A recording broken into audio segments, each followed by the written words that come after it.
Hi, I'm Nick Palmisano, and this is the Bad News Network.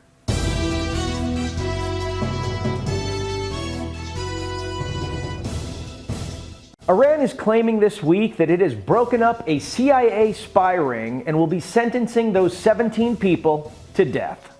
Trump countered that this was all lies and propaganda from a failing regime. He offered up that Iran's economy is in the dumpster and it's bound to get worse if they keep pushing it, forcing greater sanctions. A member of Trump's staff anonymously offered this. They're not our spies. What are they going to do? Just murder 17 people to try to show us up internationally? Yes! It's Iran! That is exactly what they're going to do.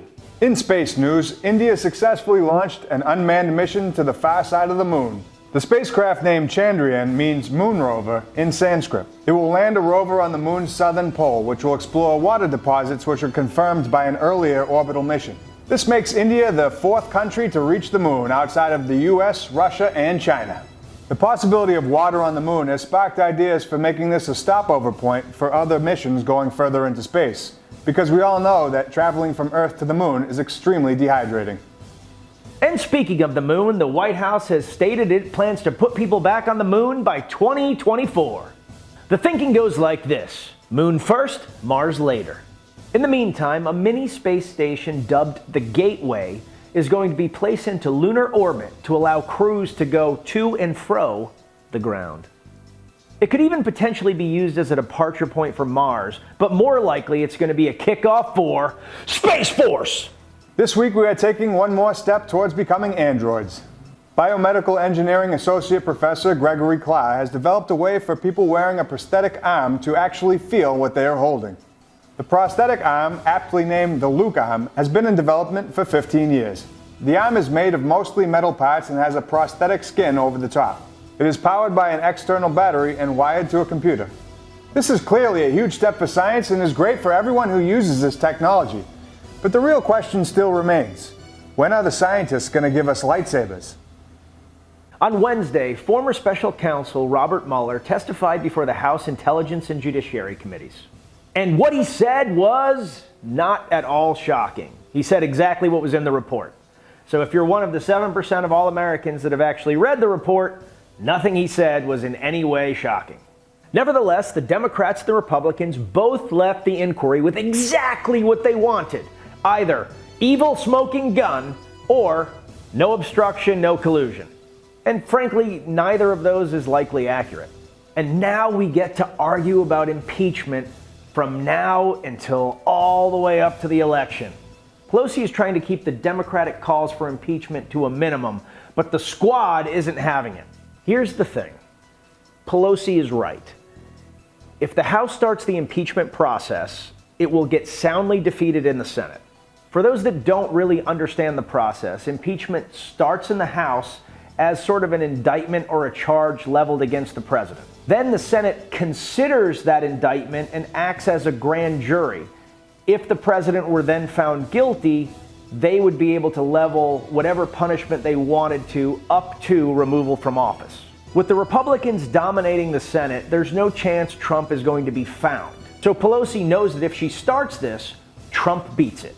Trump is by far the better marketer when it comes to Democrats versus Republicans, and he would make any victory in the Senate look like a total clearing of his name, and he's going to be able to turn it back on the Democrats easily, just showing that they're playing politics leading up to an election.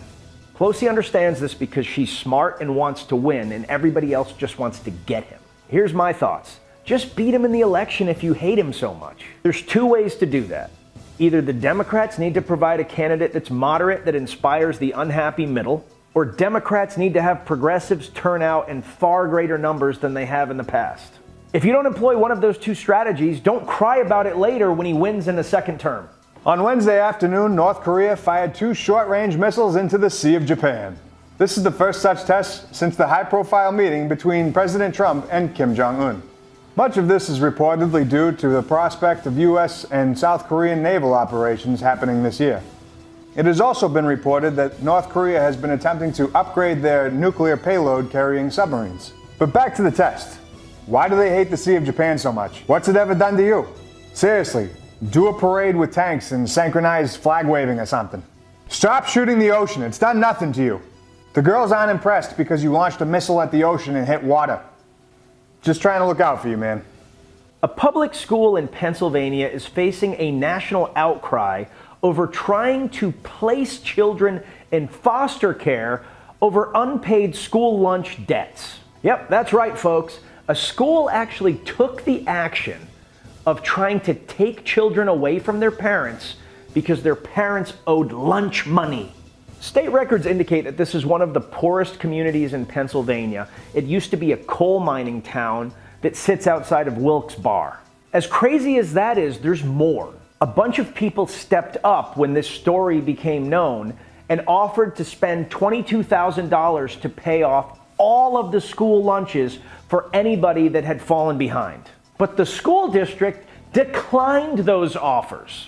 They apparently want to teach these parents a lesson. So just to be super clear here, they want to penalize poor people that cannot pay for their kids to have lunch by taking their children away from them instead of allowing charitable people to help the situation and keep families together. What in the ever-loving is wrong with you? Everyone in that school district that had anything to do with this decision should be fired. Criminalizing poverty is disgusting, especially with children. If your empathy for people not being able to provide food for their children is this low, you shouldn't be anywhere near children. You shouldn't be anywhere around kids. You do not deserve to be called an educator. You are a disgusting human being. I appreciate that there is a problem and that the school has a limited budget. But there are lots of ways to solve that problem, and this absolutely is not one of them. The Federal Trade Commission put on the baby powder and slapped the taste out of Mark Zuckerberg's and Facebook's mouth. On Wednesday, the FTC hit Facebook with a $5 billion fine, the largest it's ever imposed on a tech company. The fine comes from the company losing control of massive troves of personal data and miscommunicating with its users. Not only did they know that the data had been breached, but they tried to sweep it under the rug using some slick legal language. The previous highest fine was in 2012 when Google was hit with a $22.5 million fine, also for privacy practices. Also, can you imagine being hit with a $5 billion fine and being like, whatevs? The internet erupted this week as NYPD officers were repeatedly doused with buckets of water while answering calls. Videos of two separate incidents circulated on social media and instantly became viral. NYPD Chief of Department Terrence Monahan stated that any cop willing to take it should probably look for another line of work and said simply, that ain't right. One of the men responsible was arrested and police are looking for at least two others. Additionally, SWAT has been outfitted with a number of super soakers and water balloons and has plans to conduct a number of aquatic water fire raids this week. In all seriousness, though, this highlights the challenges of the police force. If they had started arresting people, the same media that is outraged about this video would be outraged about the escalation of force, and they would have said, oh my God, they arrested all these people over just some water. What if one of these idiots dumping buckets of water on police got hurt while they were being arrested? What if one of them died? People would be lining the streets talking about police brutality. So there's no easy answer here. Do they fight back to ensure that the police force is respected in the community? Or do they just walk away, making sure that no one gets hurt in the process? I can argue it either way, and so can you. Jeffrey Epstein, Lord Creep of Pedophile Island, was found injured with marks around his neck in his New York jail cell. Some people are saying that his cellmate, the ex-cop with 4 murder charges against him who can bench press a Buick, might have something to do with it. Others are saying that he faked his own suicide to get into solitary confinement. Either way, my view here is simple. I hope he burns in hell.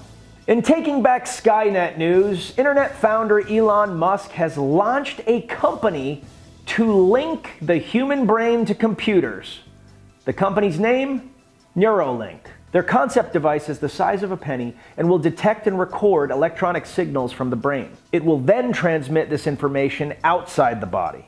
Initially, their goal is to treat different spine and brain-related illnesses or diseases.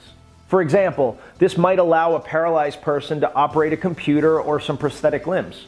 But the long game here is this tech is a way for us to link the human brain to computers and give us a sort of upgraded AI intelligence.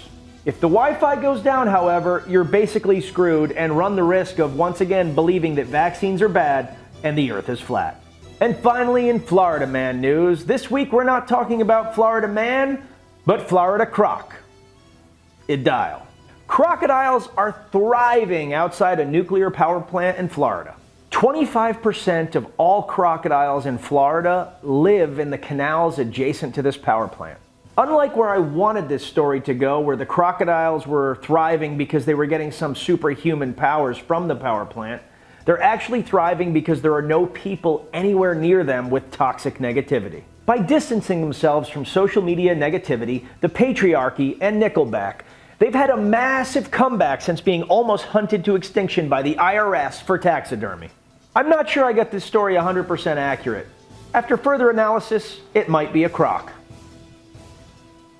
And with that, I'm Nick Palmisano, and this is the Bad News Network. Our news is at least as bad as the news you're getting already, and if you're in the DC area this Saturday night, I will be hosting Casey Affleck for his directorial debut, Light of My Life. It is a great film, plus I will be there. I am underwhelming in person.